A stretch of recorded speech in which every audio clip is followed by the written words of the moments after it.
Oui, je m'en rends bien compte. Tout est trop rigide.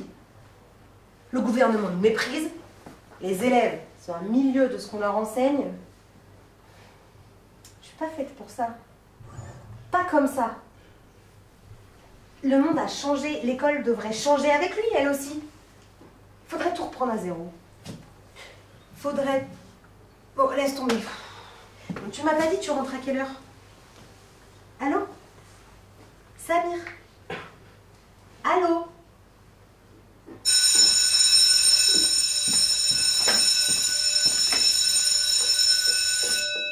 Lundi 11 octobre. Une salle des profs.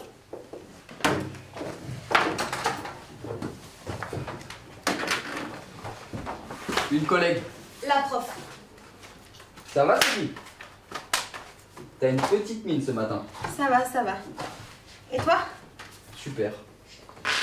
J'ai passé un week-end extraordinaire avec Antoine, mon mari, chez ses parents, en Dordogne. Ils ont une maison magnifique là-bas. Pour une fois que j'avais un week-end sans copie à corriger, je t'avoue que j'en ai bien profité. Tu veux voir des photos? Oui. Pas du tout, pas du tout. La collègue montre des photos à la prof sur son téléphone portable. C'est joli. Magnifique. Ils vont construire une piscine là dans le jardin. Dis Sabine, je peux te poser une question? Oui, ça c'est leur chien. Il s'appelle Samy. C'est un amour. Comment ça se passe, toi, avec Nicolas Rousset dans ta classe? Nicolas, on va dire. Bien, bien. Il te pose pas de problème? Tout se passe bien avec lui? Je dois reconnaître que c'est pas l'élève le plus facile. Faut savoir le point. Je l'avais eu au collège déjà dans ma classe quand il a perdu sa mère. Il a perdu sa mère? Ouais, il y a 3 ans.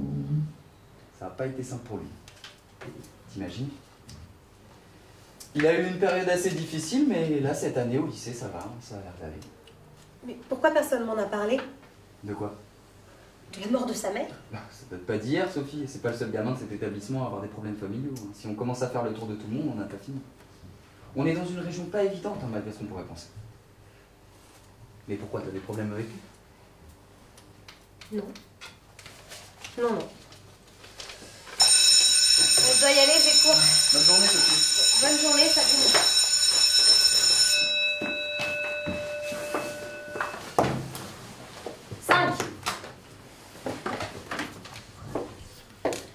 Vendredi 15 octobre.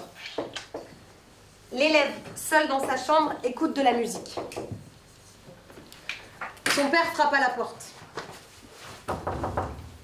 Nicolas? Il l'ignore. Nicolas! Quoi? Qu'est-ce que tu veux? Ouvre cette porte! Mais j'écoute de la musique là, papa! Nicolas, ouvre cette porte! Ça va, j'arrive, c'est bon. On avait dit que tu fermais plus la porte de ta chambre à clé. Mais toi, tu peux t'enfermer dans ta chambre avec ta copine? Nicolas? Mais moi, j'ai pas le droit. Commence pas. C'est mon espace. Eh ben, tu ferais bien de l'aérer un peu et de le ranger, ton espace. C'est le 11 septembre après les attentats, ta chambre. Dis, on pourra aller m'acheter un nouveau blouson ce week-end? Le mien, il est tout troué et il arrête pas de pleuvoir. J'en ai vu des On pas verra chercher. ça. Et des baskets aussi, ce serait cool. Dis-moi, comment ça s'est passé à l'école aujourd'hui? Bien, normal quoi, fin de semaine. T'as eu quoi comme cours? Ben, comme d'hab, j'ai eu sport, français et maths. Non, musique, ouais. Alors tu peux m'expliquer pourquoi le lycée vient de m'appeler pour me dire que t'es pas allé en cours depuis lundi? Tu me prends vraiment pour un abruti. Nicolas! Nicolas! Tu vas pas recommencer à faire n'importe quoi. Je peux plus te gérer là, moi. Je veux plus y aller. Quoi? Je veux plus y aller au lycée. Pourquoi? Ben, j'ai l'impression d'être en prison là-bas. Tous les profs sont des gros dépressifs. Tout ce qu'on apprend, ça sert à rien. Tu le trouves en 2 clics sur internet si t'as besoin. T'en apprends plus en traînant et en parlant avec des gens dans la rue. Tu parles avec qui dans la rue, toi? Puis mes potes du collège, ils sont tous partis dans d'autres lycées. Et alors? Ben, je veux plus y aller, c'est tout. Mais ça marche pas comme ça. T'as 15 ans, Nico. L'école, c'est obligatoire jusqu'à 16 ans. Tu vas y aller, hein, que tu le veuilles ou non. T'as été à l'école, toi? On parle pas de moi, là. Et si j'avais été à l'école, j'aurais peut-être un boulot un peu plus sympa. Mais fais pas genre celui qui s'intéresse. Disons-nous la vérité là. Eh bien justement, je m'intéresse. J'ai rien reçu du lycée depuis la rentrée. T'as pas des notes? Un bulletin à montrer? Bah non, c'est pas la fin du premier trimestre. Et un carnet de correspondance ou de liaison là, j'ai rien vu moi. Mais si. Et bah fais voir.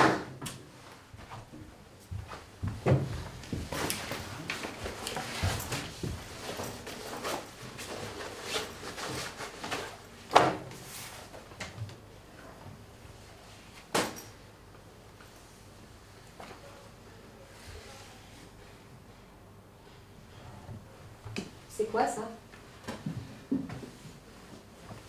C'est quoi tous ces mots de comportement, Nicolas? J'ai jamais vu ça, moi. Mais si, je te les ai montrés quand on était chez ta copine, tu te souviens plus? Mais j'ai pas signé ça. C'est toi qui as signé? Bah non. Mais elle est trop farfelue ta signature, on peut pas l'imiter. Bon, Nicolas, je peux plus être derrière toi comme si t'avais 10 ans.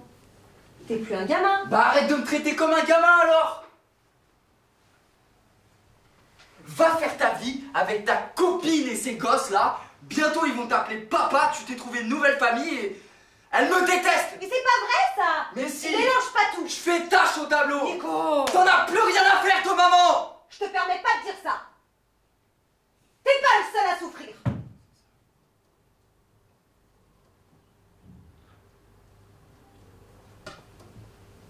Ça fait combien de temps que t'es pas allé au cimetière?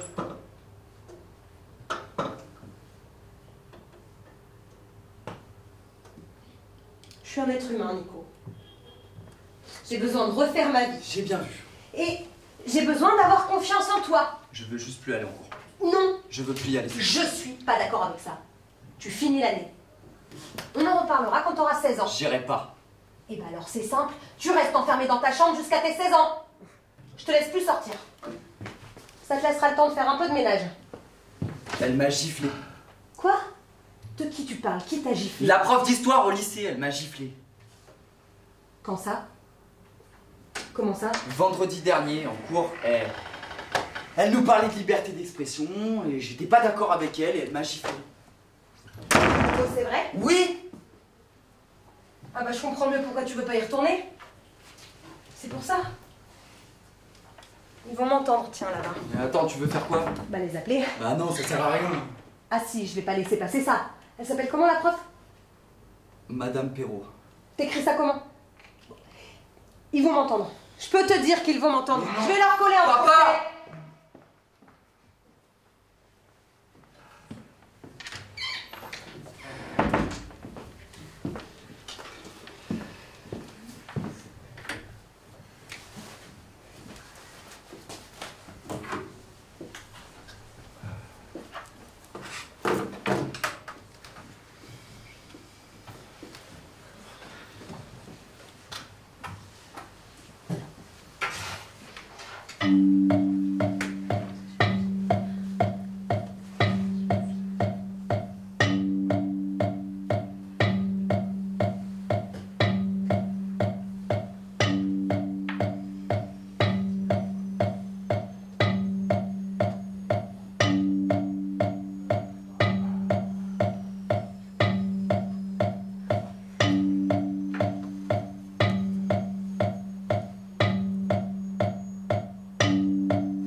Une classe de 3e.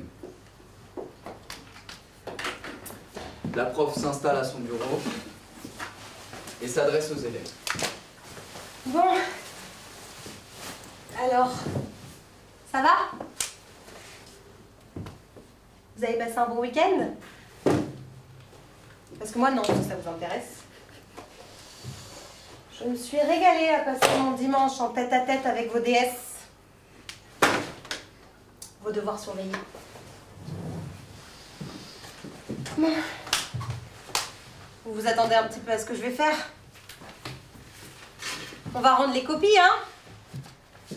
On va prendre le temps de rendre ces belles copies. Hein? Enfin, je préfère pas trop vous donner d'espoir quand même. Vous attendez pas à remonter votre moyenne avec la carte de France. En fait, il y a un moment donné, j'ai eu un doute. Je me suis demandé si vous étiez venu à mon cours. Je me suis dit, c'est pas possible, j'ai récupéré des copies de CM1. C'est niveau CM1. Non mais c'est vrai, c'est niveau CM1. Ou alors c'est vos petits frères et vos petites sœurs qui ont fait ces devoirs. Ce qu'il y a de bien en tout cas, c'est que pas de jaloux. Il n'y a pas une copie pour rattraper une autre copie. C'est très fort. Alors je sais pas, je peux prendre une copie au hasard. Alors voilà, voilà, là c'est Yanis. Il confond Paris et Marseille. Et ben c'est l'inverse Yanis. Raté. Ah, dommage. C'était Paris au-dessus. Ah oui. Paris, c'est au nord. Il va falloir trouver un moyen de t'en rappeler. Je sais pas, mais à un moment donné, il va falloir que tu saches placer la capitale de la France, quand même. Qui est Paris, hein, quand même, d'ailleurs. Non, je tiens à le préciser si certains ou certaines ont encore des doutes. Parce que j'ai vu passer, dans d'autres copies, Lyon, Rouen, et même le Paris Saint-Germain, comme capitale de la France. Eh non, un club de foot n'est pas une capitale. Ah! J'ai quoi d'autre? Là, j'ai quoi? Voilà, alors là, j'ai le Massif Central. Léo, tu m'écris Massif comme l'assurance. Génial! Tu dois trop regarder la télé, je pense, Léo. Bon, on va pas commencer à rentrer dans l'orthographe, parce que là, sinon, on y est jusqu'à demain matin. Il n'y en a pas un, ou pas une, qui a réussi à m'écrire les Pyrénées sans une faute d'orthographe. Et là, tiens, Clara, qu'est-ce qu'elle me fait, Clara? Eh ben, elle m'écrit la Grande-Bretagne et la Petite-Bretagne. Et bien sûr, la France est bordée à l'ouest par l'océan Antique. Eh ben Clara, t'as pas dû partir beaucoup en vacances, ma pauvre. Faut sortir de chez vous, les gars, parce que là, en fait, je sais pas quoi vous dire. Je sais pas. On l'a fait, le cours. On l'a fait ou on l'a pas fait? On l'a fait. Vous étiez là. Je l'ai dessiné, la carte de France. Je vous l'ai donné, j'ai fait des fiches, j'ai mis le cours en ligne, vous avez pu le réviser. Qu'est-ce que je peux faire de plus, moi? Et même si mon cours est pourri, parce que peut-être, oui, on peut dire ça à Madame Perrault, une mauvaise prof, eh ben vous allez sur Internet, vous tapez carte de France et vous avez la carte de France. C'est pas compliqué. On n'est pas dans un cours de philologie, c'est la carte de France. C'est votre pays. C'est votre pays, n'en déplaise à certains et certaines. C'est votre pays. Vous y vivez, vous êtes en France. On étudie la carte de France. On place Paris, on place Marseille. Alors, pour les plus d'un d'entre vous, on place même Toulouse. Alors voilà. Ah non. Tiens, alors là, un génie. Un génie de la géographie qui a réussi à nous placer les Alpes. Bravo, Mehdi. Non mais bravo. On se contente de peu. Je suis ravie. Dans 3 mois, vous avez le brevet blanc. Si vous vous attendez à passer au lycée avec ça, vous vous mettez le doigt dans l'œil. Remarquez, les lycéens sont pas beaucoup plus brillants. Je sais de quoi je parle, je les ai aussi, c'est pas de la crème anglaise. Non! On va niveler par le bas, il n'y a plus que ça à faire, il n'y a pas de problème. La prochaine fois, on va réduire, on va faire la carte de votre belle ville toute petite.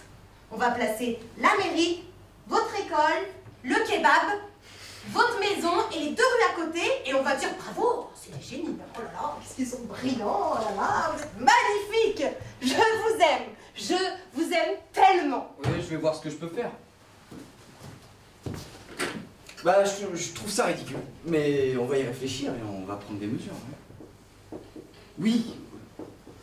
Oui, bah il faut voir lesquelles. Comment? Mais on va y réfléchir. Ouais. Le même jour dans le bureau du proviseur. Oui, j'ai bien compris que c'était une obligation, hélas. Je sais bien que vous avez la préfecture sur le dos.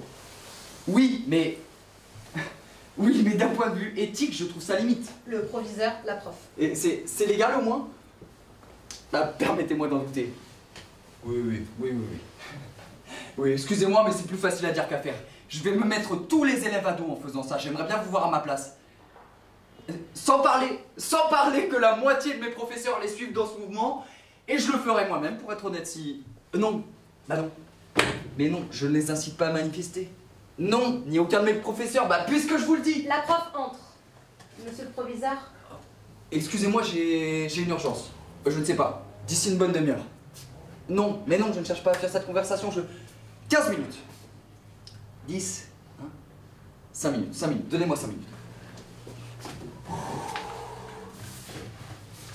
J'ai la mairie sur le dos qui me demande de faire pression sur les lycéens pour les empêcher d'aller manifester pour le climat. Non mais qu'est-ce qu'ils croient en fait? Qu'est-ce qu'on peut faire? Leur mettre des blâmes, des avertissements pour une fois qu'ils font quelque chose de sensé? Non mais... c'est ridicule. C'est ridicule, le monde marche vraiment sur la tête. Bah asseyez-vous, Madame Perron. Alors, qu'est-ce qui se passe avec vous? Je suis désolée, je sais pas ce qui m'a pris. Je suis un peu tendue en ce moment. Mais ça arrive, j'en ai parlé avec d'autres collègues et ça leur arrive aussi. Je vous demande pardon. Et puis, je pense que ça